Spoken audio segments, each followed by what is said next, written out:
friends, welcome to or welcome back to the channel Jane Reads. My name is Jeanette, and today I'm going to talk about all the books I read in the month of May. I have a few here, but I did read a lot on my Kindle, so we're going to chat about them. And I thought I would start with a TBR update at the beginning of the video. I filmed a separate May book haul because I hauled quite a few books in the month of May. So that one should already be up. I've already filmed it. I plan to have it up before this video, so I will link it below. So I hauled 21 books in the month of May, and I read 6 books from my owned TBR. Now, that doesn't mean I read 6 of the 21. That was 6 in total of everything that was on my owned TBR. So my owned TBR is now currently sitting at 130 books. Now, that math does not math from April's summary, because I realized my TBR number in April, at the end of April, was not correct. And I have gone through the TBR list and double checked it with Goodreads 3 times now, because I kept getting a separate, like a different number. So today, 130 is the actual number. Hopefully I can keep that straight going forward. So in the month of May, I read 13 books. I hate ending on 13, but I was really not planning on finishing that 13th book in May. I expected to carry it in June, and then I ended up finishing it earlier, and I was like, oh, I guess that's the way it's going to work. So I read 3,959 pages. My average book was 302 pages, I think is what it worked out to. I should put that on my sheet in my reading journal, but I don't. It's on my spreadsheet on my computer. And I reread 2 books. I had 1 2-star, 3 3-stars, 6 4-stars, and 3 5-stars. So my average rating was a 3.8. Now, what books did I actually read, and what did I think of them? Okay, so I've got my log from my reading journal because I don't own all the books physically. I have some here. And my most read genre was romantic suspense. Yay, I love it when my favorite genre becomes my most read, because it has not been for a while. Because I've read a lot of historical, which is great too, but yeah. So my very first book that I finished this month was What I Would Tell You by Liz Tolsma. This is book 1 of the Echoes of the Past series. It is a dual timeline. We are in Greece in 1941, following a Jewish woman. And then we start in the States, but go to Greece in the 2019 timeline with, what is her name? Tessa, who is trying to research kind of where she comes from. And I absolutely loved this story. This was a 5-star read for me.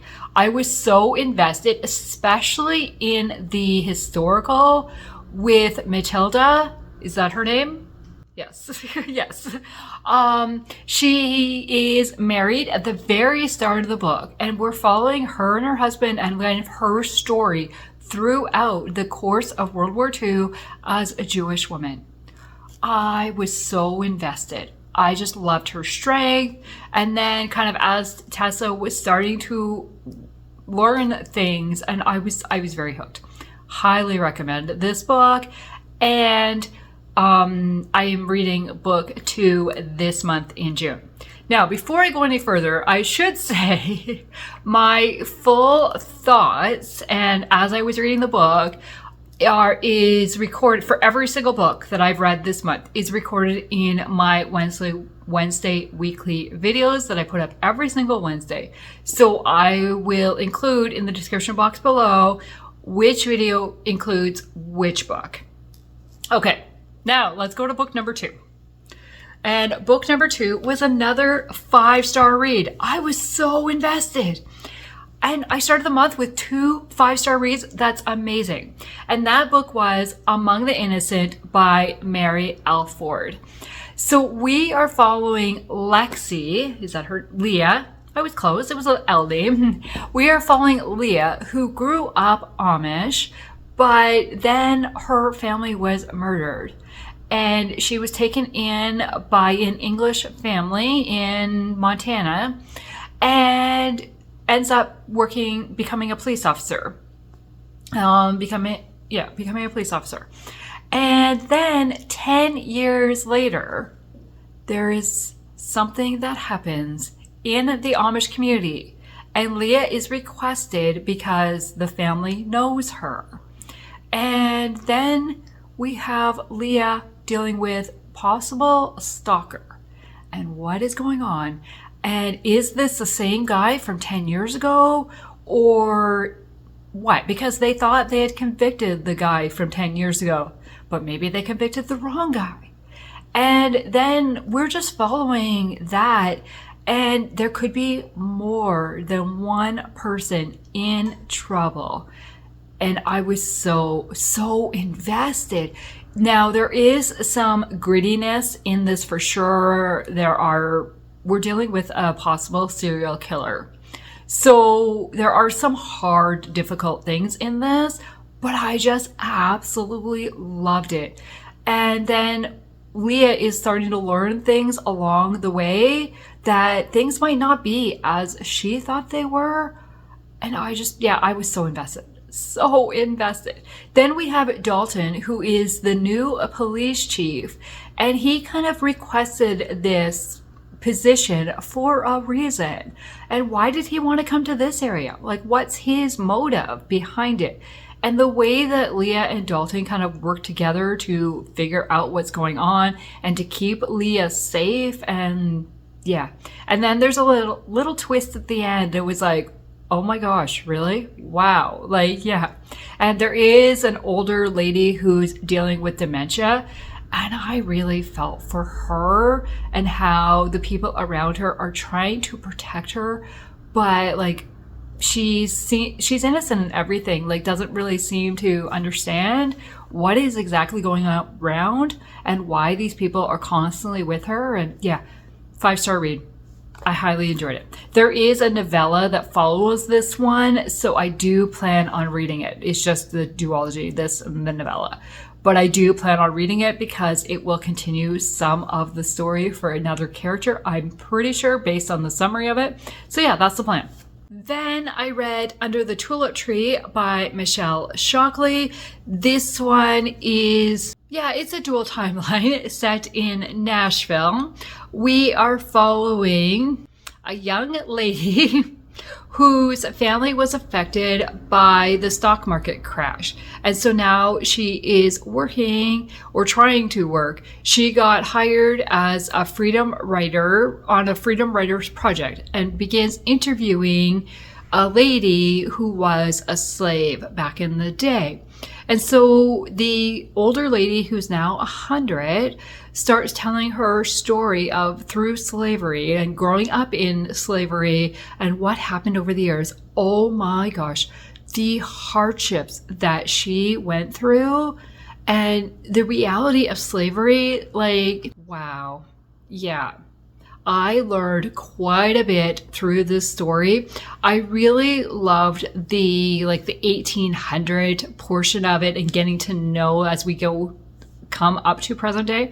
I struggled connecting with the young lady from the 1930s. I don't know. I just didn't connect with her as much. And then there's a storyline going on with her father that just felt very unrealistic with his attitude changed. Like I don't know. I struggle with that. So I gave this book 4 stars because I really loved the historical and the slavery part of the story. Then I read Yukon Wilderness Evidence by Darlene L. Turner. And in this one, we are following, what is her name? Keely, who is a forensic biologist. No, a forensic botanist who is working with some police to get some samples of some foliage that was found around some bones. And something happens and she ends up running into Brett Ryerson, who is a paramedic, who happens to be her ex. And she didn't even know he was back in town. And she has been searching for him for years. And why was she searching for him? And now that he's back, will she tell him why she was searching for him and what is going on? I really liked that we follow two people that are not police officers in this, trying to solve a crime, because they are dealing with somebody chasing them and trying to stop them from doing what they're doing.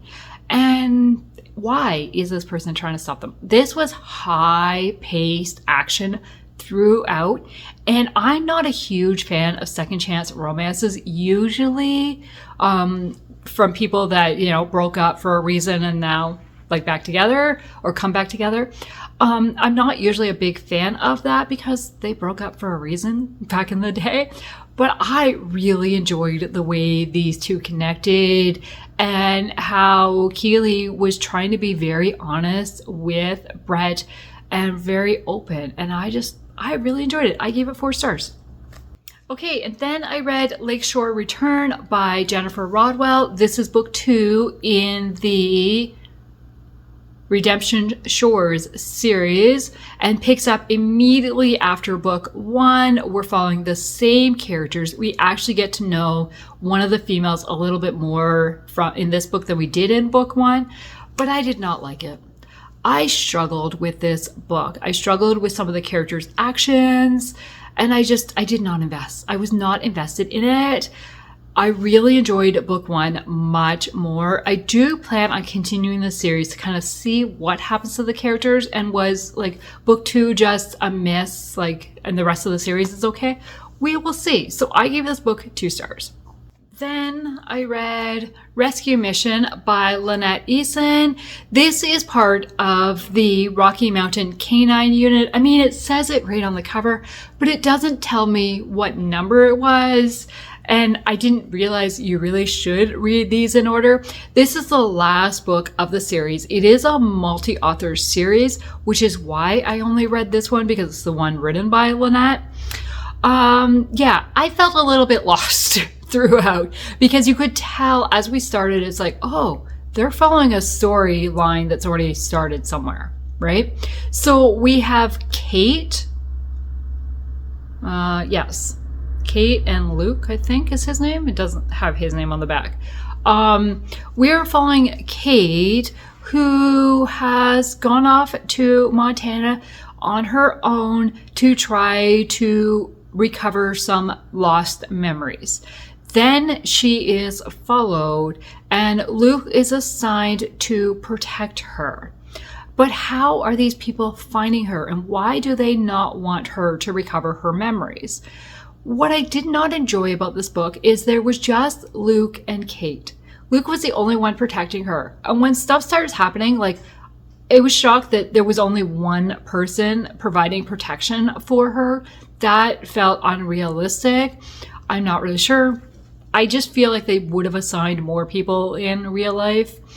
And she does recover her memories, and we kind of see the two build a friendship. The other thing I didn't like is Luke knew Kate when Kate was in a coma, and kind of because as he was investigating the case, right? But Kate had no idea who he was because she was in a coma. And now they're getting to know each other, but like Luke feels like he knows her really, really well, and she doesn't really know him. So the relationship just felt really weird. It didn't feel like it should have built up to where it built up by the end of the book because of the amount of time they were together. So I gave this book 3 stars, and I will be unhauling it. And then I finished my buddy read of Remember Me by Mario Escobar. I read this with Alma, Heather, and Catherine, and none of us enjoyed this book. It is set during the Spanish Civil War leading into World War II, and we are following some kids from Spain who get sent over to Mexico to kind of get them away from the war that's happening in Spain. The plan is they'll be over there and then they'll come home and be able to reconnect with their parents. Well, the plan doesn't go as, planned. So there's just a lot of negative hardships that happen throughout this book. And it just, at the beginning, it was like, okay, I feel for these kids, what they're going through, and like, let's find some light at the end of the tunnel. And there just was no light at the end of the tunnel. There is just a lot of negative things happen, and then it jumps. So the book covers 7-year time period, I want to say. Maybe it's only 5. A number of years anyways. But we go from one I remember is we go from Christmas Day to August. So we've missed 6 months. What happened during those 6 months? Was there some positive stuff that you could have told us instead of all the negative? And then there are some really graphic things that happen, horrible things that happen to the kids or that the kids witness. There is sexual assault that happens in this book that is somewhat described, not fully, but somewhat. And yeah, I would have liked a more, at least see some uplifting. Now, at the back of the book, it does tell you that this is a fictional story and that some events of history have been, time has been changed to help the story. I don't like that history timeline has been adjusted for the purpose of the story. And it also said that this was a combination of things. So the chances of it happening to one set of kids, all these things, seemed a little unrealistic. Would they go through everything that they have in real life? I don't know. This was another 2-star read for me. I did not enjoy this book. Then I read Raging Waters by Dana Mentink. This is book 2 of the Elements of Danger series. And this one, they are dealing with constant rain, and the possibility of a dam breaking. There is so much water in this, and they spend so much time in the water. There was no way they were ever dry or ever warm. So we've got Mackenzie and Gideon. Mackenzie is a podcast host who is trying to investigate her brother's death. She doesn't believe what she was told and think there was more to the story. Then we've got Gideon, who was Mackenzie's brother's best friend. He was a Navy SEAL, I'm pretty sure. And he is now teaches rescue, swimming, and survival. And they happen to connect in this town that is dealing with this flood warning and stuff. And Mackenzie is determined to get answers, no matter what it's going to cost her. Gideon is trying to protect her. And it just goes on, and they run into various people, but can they trust this person, or should they be trusting this person? Who is trustworthy? Who's telling the truth? What's really behind it? I was very invested. There was a lot of action throughout this. As I said, there's no way they were ever dry or ever really warm and safe. And then there's a twist at the end. And I did not expect it at all. It was what in the world? No. I was very invested in this book. I gave it 4 stars. I really enjoyed it. I would have liked a little bit less water because I am not a huge water fan and I hate being wet, out in the rain and being wet. No, thank you. I want to be comfortable and dry. So yeah, this is a 4-star read for me. Okay, then I read God's Gift by Dee Henderson. This is one of her very early books. It is a contemporary romance, and we are following... Character names are hard.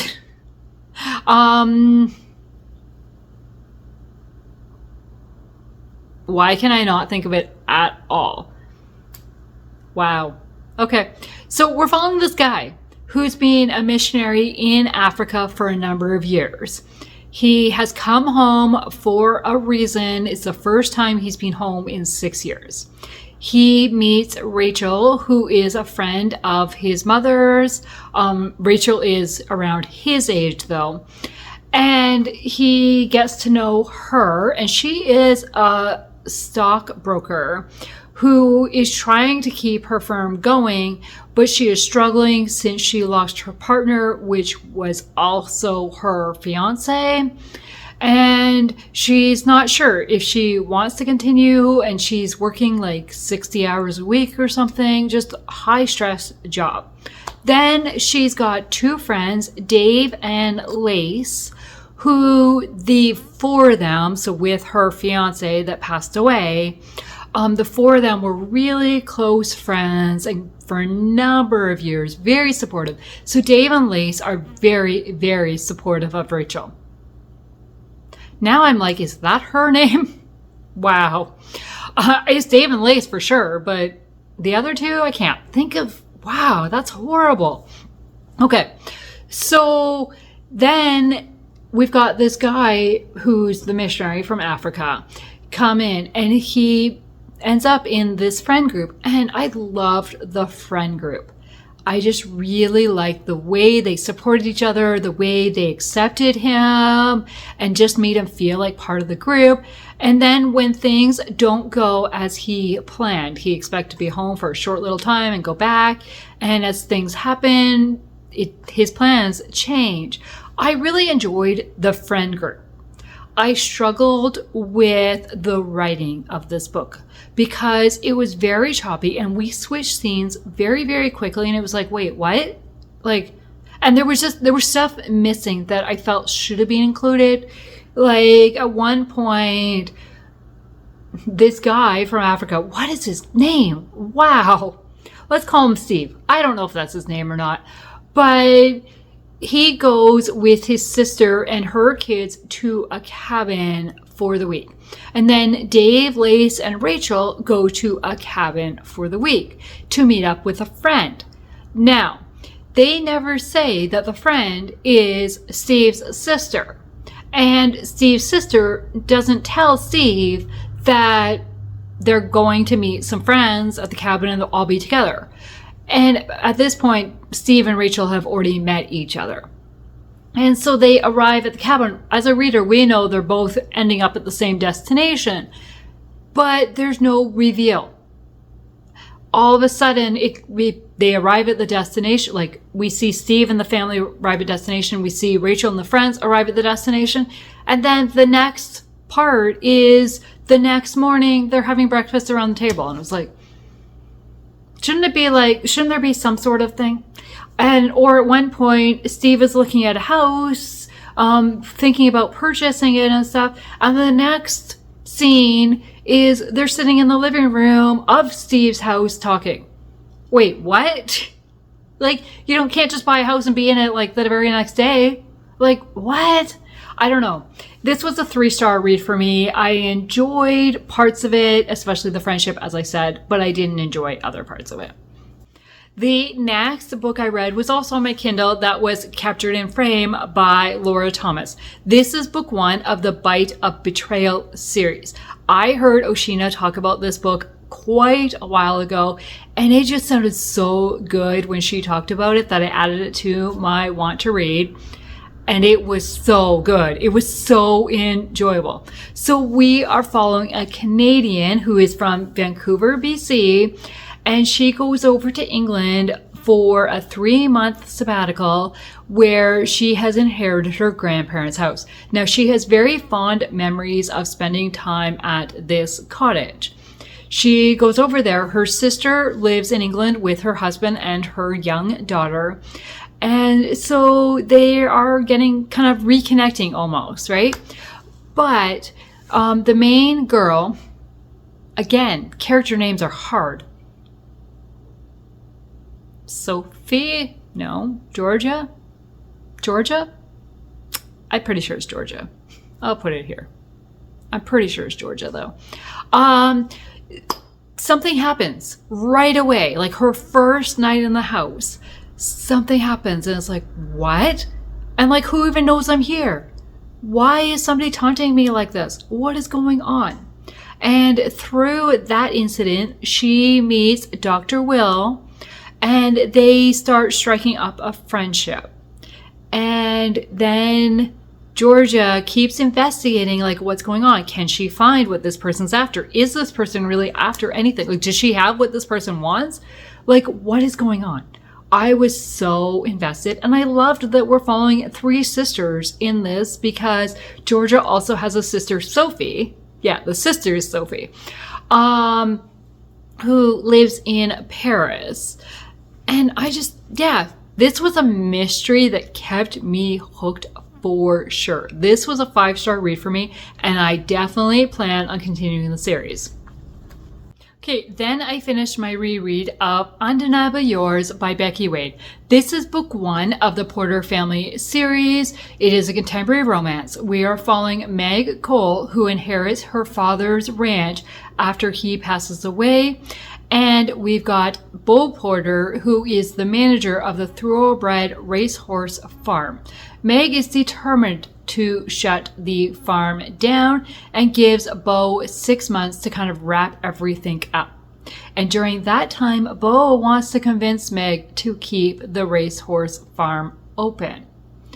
And so we're following these 2, and they're very different. Meg comes from money. Bo does not. It grew up as a worker, basically, like a, middle class family. And so, but there are feelings developed between the 2.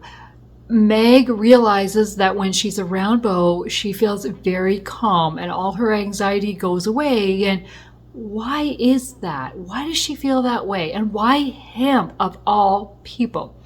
And then Bo is very attracted to Meg, really likes her, wants the best for her, cannot see any future between the 2 because they're from 2 different classes. And so he tries to keep his distance. And things develop over the course of time. And does the class divide separate them? Or can they overcome that? There are plenty of obstacles in their way. I really enjoyed this. It is set on a ranch. There are horses involved, but Meg really likes to watch the foals. Like, that's really her kind of peaceful time. And so you get a little bit of the farm ranch feel, but not a ton. But I really enjoyed it. I gave it 4 stars. I was rooting for the characters. I like how Meg has people around her trying to support her. I liked how Bo kind of followed his gut. He followed his gut to make the right decisions and not just go by his head. Or does this seem right? He didn't debate a lot. It's like he felt like his gut was telling him this. I better do this. And if he hadn't followed his gut, things could have turned out much differently for a certain situation. So yeah, this was 4 stars for me. And the last book I read was Kidnapped by Dee Henderson. This was a reread for me in a way. I did not previously read it as Kidnapped, but it used to be under the title of True Courage, which was book 4 of the Uncommon Heroes series. But then it was separated from that series and republished as Kidnapped. So I read it when it was True Courage. When it was True Courage, it did not connect with the other 3 books in that series because none of the characters from those 3 showed up in book 4, but yet they had shown up throughout the 3 different books. So I think that's why it was separated and republished as a standalone. And we are following Luke, who is an FBI agent, and Caroline, who is a 5th grade school teacher. The 2 meet when Caroline's sister marries Luke's cousin, Mark. And so that's how the 2 first meet. They kind of begin as casual dating, but due to Luke's job, they don't really get very many dates in. And then someone or some people go missing. And somebody has been kidnapped. Who was kidnapped? And can they find them? And is this kidnapping related to the case that Luke is working? And how is Caroline involved in this? I was very, very hooked. I had this on audio and did not want to stop reading it. I needed to know. I did not remember this story at all. It was a number of years. I read it way before 2015. I don't actually have a date when I initially read the story, so I did not remember it at all. And I was so invested. And the audiobook is narrated by one of my favorite authors, Tom Schulte, I think is how you say his name. And I just really, really enjoyed it. So I gave this book 4 stars again because I just was so invested in the story. And can they solve it? And figure out, can stop the kidnapper, like get the kidnapped victim released and get the person responsible. But there are like twists throughout this that maybe it's not just this one person. Maybe this person is doing it for this person, or maybe this isn't really connected and they just happen to be involved. Like there is like some kind of twisty stuff that's going on. So yeah, I really enjoyed it. So that is everything that I read in the month of May. Editing Jeanette popping in here because I completely missed a book that I read in the month of May. So the book that I missed is Dear Miss Lake by A.J. Pearce. This is book 4 of the Emmy Lake Chronicles series. It picks up immediately after book 3. We are following Emmy and her co-workers and group of friends. And it is nearing the end of World War II. So throughout this book, we see a lot of things happen and the emotions up and down that Emmy goes through as they're hoping for the war to end. And then we see the end of the war and who comes home. Does everybody return who they are hoping for, like that is off serving that they personally know? And how do things reconnect? I really enjoyed this story. I was not as invested in this book as I have been in previous books of the series, but I still really enjoyed the cast of characters reconnecting with the friends again and see kind of what was next for them. I was fully invested in them, maybe not so much the storyline of what they were dealing with at the moment work-wise, but I was very invested in the characters themselves. So yeah, this was a 4-star read for me, and this completed the Emmy Lake series. As I said, I had 3 5-star books, so don't ask me to pick a favorite between the 3 of them. But 2 of them were What I Would Tell You by Liz Tolsma, Among the Innocent by Mary Alford, and Captured in Frame by Laura Thomas. And I do plan on continuing all the series. Actually, they're all book 1s. Oh, that's funny. So yeah. And as I said, I'm already going to be continuing this series in the month of June. So please tell me what your favorite book from the month of May was. I would love to chat in the comments below. And if you have nothing to say, please leave me... What emoji do we want to do today? Let's do a skull. Why not? There's a skull on this book. I couldn't find anything on these covers that would work. Okay, so thank you. Have a great day. Bye.